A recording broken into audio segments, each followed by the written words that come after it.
बिस्मिल्लाहिर्रहमानिर्रहीम। अस्सलाम वालेकुम प्यारे दोस्तों, आपकी खिदमत में हाजिर फरूक हबीब और आप देख रहे हैं खान इस्लामिक स्टूडियो 786।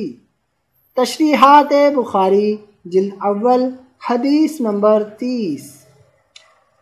हज़रत हनफ बिन कैस रज़ी अल्लाह अन्हु से मरवी है कि मैं उस आदमी यानी हज़रत अली रज़ी अल्लाह अन्हु की मदद के लिए निकला तो मुझे अबू बकर रज़ी अल्लाह अन्हु मिले।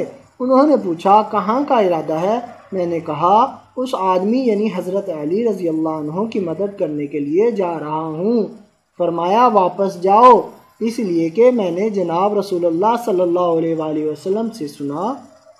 आप सल्लल्लाहु अलैहि वसल्लम फरमाते थे, जब दो मुसलमान अपनी अपनी तलवारें लेकर एक दूसरे से उलझ पड़ें तो कत्ल करने वाला और कत्ल होने वाला दोनों जहन्नुम में होंगे। मैंने कहा ए अल्लाह के रसूल सल्लल्लाहु अलैहि वसल्लम, ये कातिल तो समझ में आता है, लेकिन मकतूल का क्या हाल है? वो जहन्नुम में क्यों जाएगा? फरमाया वो भी तो अपने साथी के कत्ल करने पर हरीस था जो कामयाब ना हो सका। ये रवायत यहाँ मुख्तसर है, अलबत्ता किताबुल जहाद में तफसील से है। ये वाक़या जंग जमल का है कि हनफ बिन कैस रज़ी अल्लाह अन्हु तलवार लेकर जा रहे थे कि रास्ते में हज़रत अबू बकर रज़ी अल्लाह अन्हु से मुलाकात हुई। उन्होंने पूछा कहाँ जा रहे हो? हनफ बिन कैस रज़ी अल्लाह अन्हु ने कहा उस रजुल की मदद करने के लिए जा रहा हूँ। मुराद हज़रत अली थे।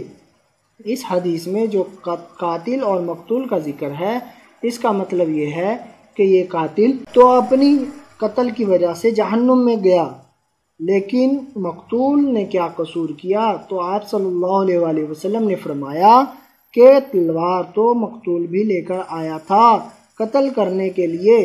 अगर मकतूल को मौका मिलता तो वो दूसरे को कत्ल कर देता, मगर मौत दूसरे की थी तो वो मर गया।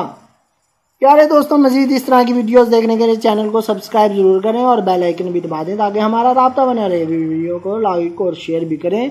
अल्लाह आप सबको खुश रखे, आमीन। अल्लाह कमी पेशी माफ़ फरमाए, आमीन। जज़ाकल्लाह।